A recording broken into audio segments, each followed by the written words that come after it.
سوال محمد شمیم صاحب کا ہے. وہ کہتے ہیں کہ دلیل دی جاتی ہے کہ ہر نفس جو کرتا ہے وہ پہلے سے طے شدہ ہے، پھر ہم اچھے اور برے عمل و فعل کیسے کریں یا کرتے ہیں؟ یہ بڑا پیچیدہ مسئلہ ہے قدر کا. تقدیر کا جو تصور ہمارے ذہنوں میں ہے وہ صحیح نہیں ہے.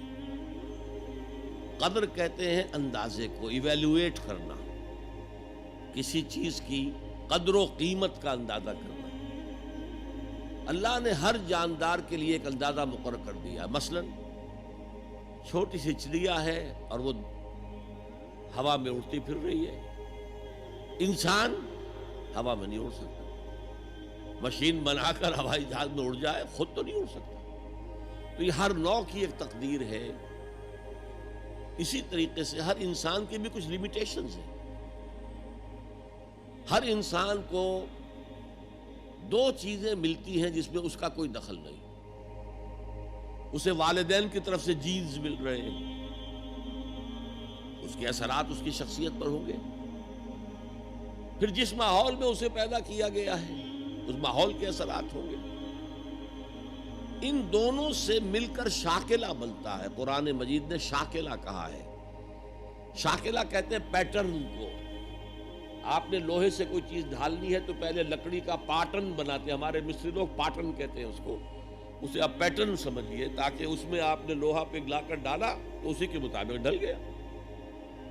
تو ہر انسان کا ایک پیٹرن ہے جو اس کے جینز سے اور اس کے انوائرمنٹ سے بنا ہے، اور ہر انسان کا محاسبہ اسی اعتبار سے ہوگا.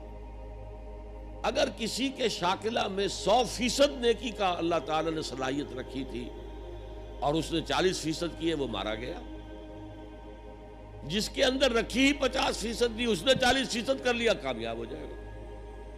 لا یکلف اللہ نفسا الا وسعها. Every individual will be judged according to what was given to him by Allah subhanahu wa ta'ala. لیکن تقدیر کا مطلب یہ نہیں ہے that we are bound to do something. No. There is no predestination. It's only pre-knowledge. اللہ نے مجھے اختیار دیا، چاہے یہ کرو چاہے وہ کرو، اما شاکرا و اما کفورا. فمن شاء فلیؤمن ومن شاء فلیکفر.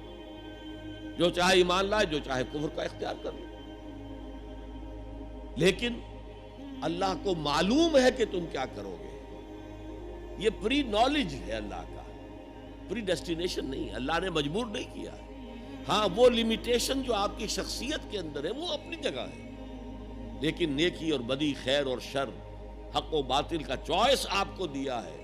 اما شاکرا و اما کفورا. فمن شاء فلیؤمن ومن شاء فلیکفر. This free will is with you and you will be adjudged on the basis of this free will. البتہ کتنی نیکی تم کر سکتے تھے اتنی کر لی، کامیاب، چاہے وہ مقدار میں کم ہو.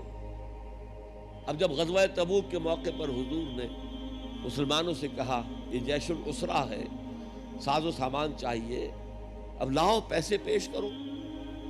حضرت ابوبکر نے اپنا سارا اثاثہ لا کر رکھ دیا. پوچھا اپنے بال بچوں کے لیے کچھ چھوڑ کر آئے ہو؟ کہ کچھ نہیں چھوڑا. صدیق کے لیے ہے خدا کا رسول، بس اللہ کا نام چھوڑ کر آیا. اب حضرت عثمان نے بہت دولت دی اس وقت. ایک غریب انصاری، اس نے ساری رات ایک یہودی کے باغ میں وہ کنویں سے پانی کھینچ کر باغ کو سیراب کیا. صبح کو اسے کچھ کھجوریں مل گئیں اجرت کے طور پر. اس نے آدھی لا کر اپنے بال بچوں کو دے دی، گھر کا نفقہ، نان نفقہ شام تک کے لیے. آدھی حضور کے سامنے لا کر رکھ دی. جو منافقین موجود تھے انہوں نے تمسخر اڑایا.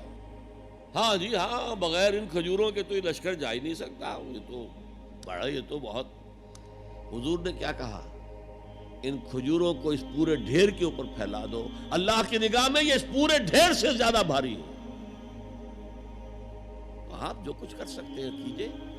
اللہ تعالیٰ کی لاٹھی اندھے کی لاٹھی نہیں ہے جو برابر چلے سب پر، بلکہ ایوری انڈیویجول اس کے علیحدہ علیحدہ حساب ہوگا۔ اللہ کا کمپیوٹر بہت بڑا ہے، بہت بڑا ہے، بہت بڑا ہے، وہ ہر ایک کی قدر و قیمت کا تعین کر لے گا۔ اگلا سوال، آپ نے کہا تھا جس نے قرآن کو جھٹلایا وہ عنقریب خسارے میں ہے، تو قرآن اور حدیث کی کتابیں ہونے کے باوجود بھی ہمارے علماء مسجدوں میں، گھروں میں اور درسوں میں قرآن کی باتیں چھوڑ کر بزرگوں اور اماموں کی کتابیں کثرت سے پڑھتے اور پڑھاتے ہیں۔ کیا ہمارے علماء یہ نہیں جانتے کہ قرآن ہی بخشش کا ذریعہ ہے اور قرآن میں ہی سب فضائل اور مسائل ہیں؟ پھر وہ ایسا کیوں کرتے ہیں؟